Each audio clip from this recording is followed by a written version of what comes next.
ఆడవాళ్ళు ఎవరైనా సరే శుక్రవారం ఉదయం 5 నుంచి 6 గంటల మధ్య ప్రాంతంలో కానీ, లేదా శుక్రవారం సాయంత్రం 6 నుంచి 7 గంటల మధ్య ప్రాంతంలో కానీ ఇంట్లో కామాక్షి దీపాన్ని వెలిగిస్తే కాలి అందెలు గల్లు గల్లుమని లక్ష్మీదేవి మీ ఇంట్లో నాట్యం చేస్తుంది.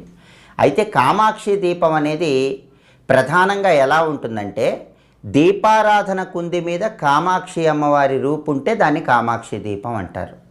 అయితే కామాక్షి అమ్మవారి రూపు లేకుండా కూడా 2 రకాలైనటువంటి కామాక్షి దీపాలు ఉంటాయి. వాటినే గజలక్ష్మి కామాక్షి దీపం, అష్టలక్ష్మి కామాక్షి దీపం అనే పేరుతో పిలుస్తారు.